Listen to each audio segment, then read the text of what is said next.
Chapter 1 जन्म और पालन पोषण। गांधी परिवार बनिया जाति के हैं और लगता है कि वे मूल रूप से किराना व्यवसायी थे, लेकिन 3 पीढ़ियों से, मेरे दादाजी से, वे कई काठियावाड़ राज्यों में प्रधानमंत्री रहे हैं।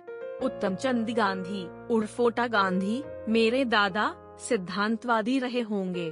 राज्य की साजिशों ने उसे पोरबंदर छोड़ने के लिए मजबूर किया, जहां वह दीवान था, और जूनागढ़ गए। वहां उन्होंने नवाब को बाएं हाथ से सलामी दी।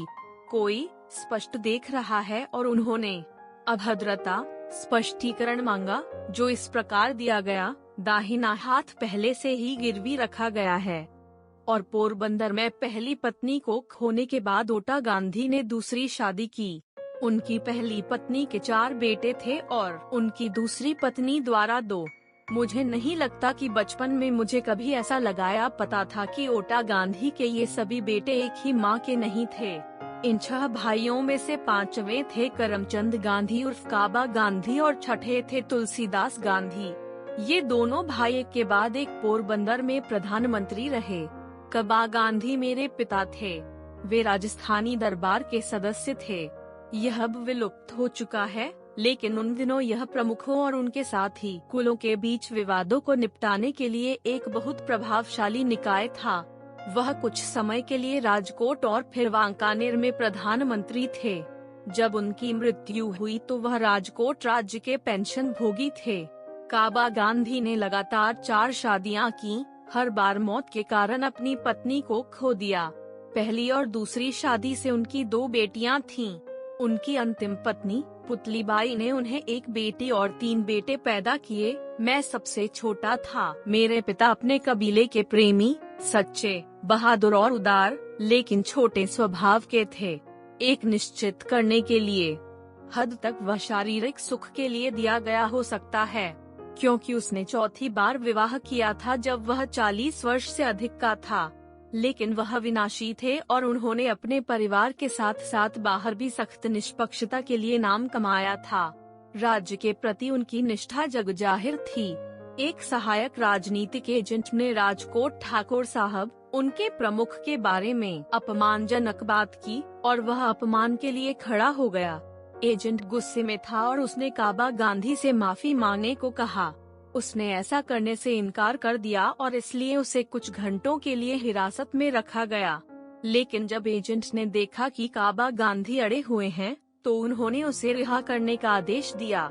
मेरे पिता की कभी भी धन संचय करने की कोई महत्वाकांक्षा नहीं थी और हमारे पास बहुत कम संपत्ति थी। उनके पास कोई शिक्षा नहीं थी, अनुभव के अलावा। अधिक से अधिक यह कहा जा सकता है कि उन्होंने 5वीं गुजराती कक्षा तक पढ़ा है। इतिहास और भूगोल के वे निर्दोष थे, लेकिन व्यावहारिक मामलों के उनके समृद्ध अनुभव ने उन्हें सबसे जटिल प्रश्नों के समाधान और सैकड़ों पुरुषों के प्रबंधन में अच्छी स्थिति में खड़ा किया। उनके पास धार्मिक प्रशिक्षण बहुत कम था, लेकिन उनके पास उस तरह की धार्मिक संस्कृति थी जो अक्सर मंदिरों में जाने और धार्मिक प्रवचनों को सुनने के लिए कई हिंदुओं को उपलब्ध कराती है। अपने अंतिम दिनों में उन्होंने परिवार के एक विद्वान ब्राह्मण मित्र के कहने पर गीता पढ़ना शुरू किया और वे पूजा के समय हर दिन कुछ श्लोकों का उच्चारण करते थे। मेरी माँ ने मेरी स्मृति पर जो उत्कृष्ट छाप छोड़ी है, वह है साधुता की। वह गहरी धार्मिक थी। वह अपनी दैनिक प्रार्थना के बिना भोजन करने के बारे में नहीं सोचती थी। हवेली वैष्णव मंदिर जाना उनके दैनिक कर्तव्यों में से एक था। जहाँ तक मेरी याददाश्त वापस जाती है, मुझे याद नहीं है कि उसने कभी चातुर्मास को याद किया हो। वह सबसे कठिन प्रतिज्ञा लेती थी और बिना झिझक के उन्हें रखती थी। बीमारी उन्हें आराम देने का बहाना नहीं थी।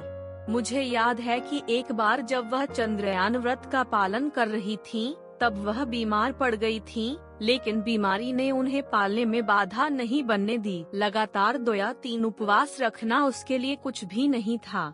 एक दिन में एक भोजन पर रहना चातुर्मास के दौरान उसकी आदत थी। इस बात से संतुष्ट नहीं कि उसने हर दूसरे दिन एक चातुर्मास के दौरान उपवास किया।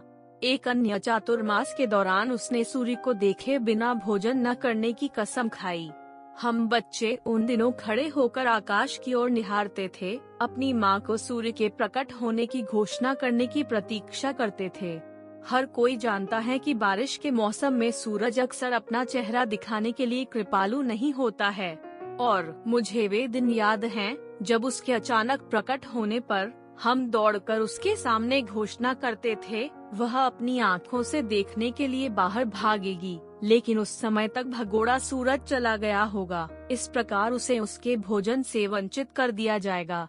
इससे कोई फर्क नहीं पड़ता, वह खुशी से कहती, भगवान नहीं चाहते थे कि मैं आज खाऊं, और फिर वह अपने कर्तव्यों के दौर में वापस आ जाएगी। मेरी माँ के पास मजबूत कॉमन सेंस था।